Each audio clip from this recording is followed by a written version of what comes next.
Get lost. O live action de One Piece chegou na Netflix e uma das dúvidas mais recorrentes que eu vi do pessoal que está tendo o primeiro contato com a obra nessa série foi em relação ao momento que o Shanks salva o Luffy, e é sobre isso que nós vamos falar no vídeo de hoje, explicando tudo o que realmente aconteceu naquele momento. E aí, seus geeks, tudo certo? Eu sou o Marcos Veloso e hoje é mais um vídeo pra gente falar do live action de One Piece. Então, antes de eu começar a falar sobre isso, eu quero avisar vocês que nós temos duas playlists de One Piece aqui no canal. Uma que é One Piece no geral, falando de anime, mangá, com teoria, com explicação de conceito e tudo mais. E outra que é One Piece Live Action, com conteúdo específico pro pessoal que tá conhecendo esse universo só pelo live action e que não quer tomar spoiler dos assuntos futuros dessa obra. Então, se você tá começando pelo live action e não quer saber dos acontecimentos que vão vir numa segunda, terceira temporada aí, assiste essa playlist One Piece Live Action, que certamente vai ter bastante conteúdo ali que vocês vão gostar. No episódio 2 do live action de One Piece, nós temos um momento do flashback do Luffy, quando ele foi raptado pelo cara que estava provocando o Shanks. Esse cara levou ele pro meio do mar e do nada apareceu uma criatura enorme. Derrubou os dois do barco, né, quebrou o barco ali que os dois estavam, matou o cara e deixou o Luffy ali à deriva. Primeiro de tudo, que aquela criatura se chama Rei dos Mares. Ela não é única, existem diversos reis dos mares no mundo de One Piece, nos oceanos aí de One Piece, né, com formas distintas e tudo mais, mas esse daí é um dos mais conhecidos, justamente por conta desse momento e porque ele é o Rei dos Mares que fica nas redondezas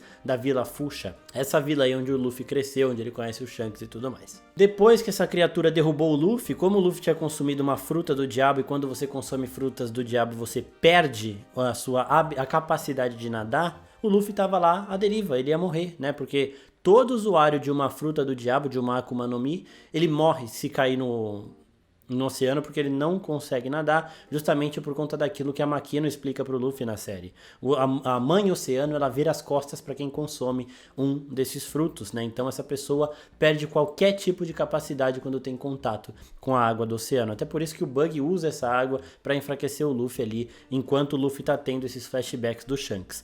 E aí, no momento que o Luffy tá lá se afogando ainda criancinha, surge uma mão do nada, puxa ele e coloca ele no barco, é o Shanks. Depois disso, a criatura dá um ataque, aquela criatura extremamente grande dá um ataque neles, o Shanks bloqueia e depois o Shanks afugenta esse bicho enorme.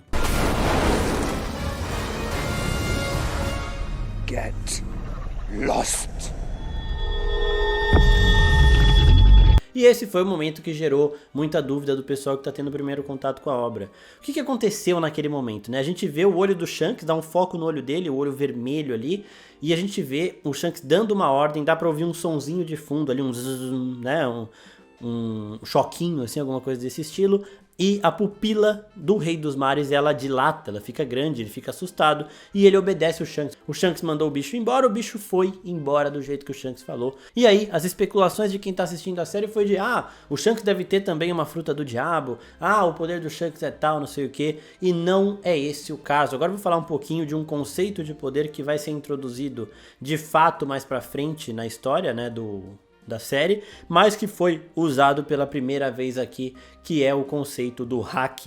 Além dos poderes de fruto do diabo, que são poderes raros, não é todo mundo que tem, existe um outro termômetro de poder do mundo de One Piece, que é o hack. O hack é algo que, em alguns dos estilos, pode ser adquirido através de treinamento. Qualquer pessoa pode ter, você continua tendo capacidade de nadar, de ter contato com a água do oceano que não te afeta em nada, e esse é um poder latente de todas as pessoas. Então, quanto mais forte você for, mais você vai desenvolvendo essas habilidades de hack. E o hack existe no mundo de One Piece em 3 estilos. Eu já fiz um vídeo, esse vídeo com spoilers do anime e do mangá, explicando tudo sobre o hack, então eu vou deixar linkadinho aqui em cima para quem quiser assistir, mas aqui eu vou explicar mais ou menos o conceito básico disso tudo para vocês bem rapidinho. O primeiro dos estilos de hack é o hack da observação, que pode ser adquirido por qualquer pessoa através do treinamento. Esse hack permite que o usuário dele, a pessoa que tem esse hack desenvolvido, consiga identificar inimigos que estão fora do raio de visão dela, né, mas em uma certa distância aí.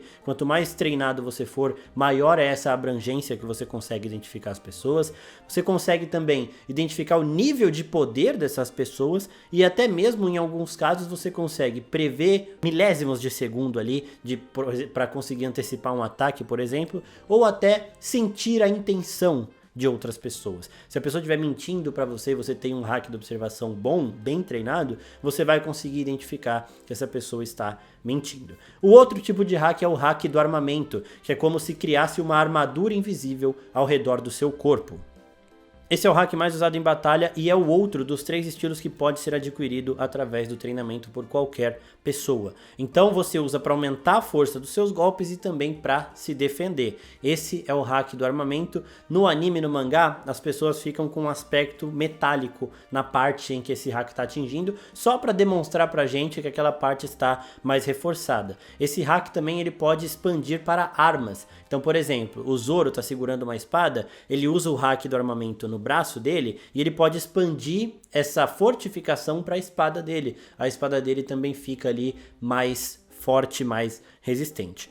Esses são os 2 tipos de hack que podem ser adquiridos através do treinamento. Não foi nenhum desses 2 que o Shanks usou nesse momento para assustar o Rei dos Mares. O que o Shanks usou ali foi o chamado hack do Conquistador. Esse não pode ser adquirido em treinamento, ou você nasce com essa habilidade, pode ser que você desperte ela muito depois na sua vida, mas você tem que nascer com ela já, ou você nunca a terá. E é algo extremamente raro, pouquíssimas pessoas têm esta habilidade, e essa é uma habilidade digna apenas daqueles com as qualidades de um rei. Hack do rei ou hack do conquistador. Esse hack é tipo como se fosse, sei lá, um poder de intimidação.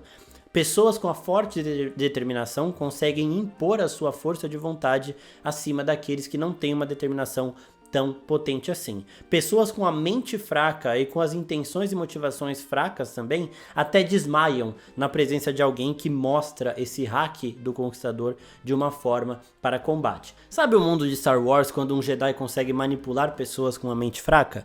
É basicamente isso daí, tá, gente? É meio diferente aí, mas dá pra gente entender o princípio aí. Quanto menor for a motivação, a determinação do rival da pessoa que tem esse tipo de hack, maior vai ser o efeito que o usuário desse hack vai ter sobre ela. Então, nesse momento em que o Shanks resgata o Luffy e afugenta o monstro, ele estava impondo a força de vontade dele, a determinação dele de proteger o Luffy, de cuidar da pessoa que ele ama perante a essa criatura gigantesca. E esta criatura não tem uma determinação tão forte quanto a do Shanks, por isso ela foi afetada por esse poder e obedeceu o Shanks. O Shanks impôs a vontade dele perante ao monstro. Ele queria que o monstro fosse embora, ele conseguiu fazer com que esse monstro obedecesse ele através desta demonstração de poder absoluto. Então, o hack do Conquistador é algo extremamente raro na obra de One Piece e só os personagens mais fortes possuem. Então, resumindo, esse hack do Conquistador, ele serve para diversas coisas. Ele tem muitas utilidades, ele é um poder extremamente útil, o mais apelão do mundo de One Piece. Eu expliquei tudo neste vídeo aqui, que é um vídeo ali que a gente fala mais do anime e do mangá. As pessoas que têm essa habilidade, elas podem sobrepor a sua força de vontade em relação à força de vontade do adversário. Caso seu adversário também tenha esse hack, né, aí vocês vão medir ali quem tem a maior determinação, quem vai conseguir empurrar, pressionar o outro. Se você quiser saber tudo sobre os 3 tipos de hack, nós temos o vídeo aprofundado, já falando e usando exemplos de coisas que aconteceram no anime, de demonstrações destes 3 tipos de hack. Confira aqui, mas saiba que tem spoiler, tá bom? Spoiler de coisas que acontecem com os personagens principais da obra também envolvendo essas habilidades. Depois que o Shanks afugenta esse monstro, o Luffy vê que o Shanks perdeu um braço no processo todo, o Luffy leva essa lição para a vida inteira dele. Depois disso eles voltam para a costa ali da Vila Fuxa, o Shanks se despede do Luffy deixando o chapéu de palha com ele, e aí começa o sonho mais forte de todos dessa obra, o sonho do Luffy de se tornar o rei dos piratas, de superar Shanks um dia e poder finalmente devolver o chapéu de palha para ele. Isso não aconteceu nem no mangá ainda, nem no anime, talvez demore uns bons anos aí, mas a série live action também já começou a pavimentar esse caminho. Espero que vocês tenham gostado desse vídeo, se gostou curte aqui, manda para seus amigos que também estão conhecendo One Piece agora através da série e que não entenderam muito bem esse momento. É isso pessoal, muito obrigado, até a próxima, tchau tchau.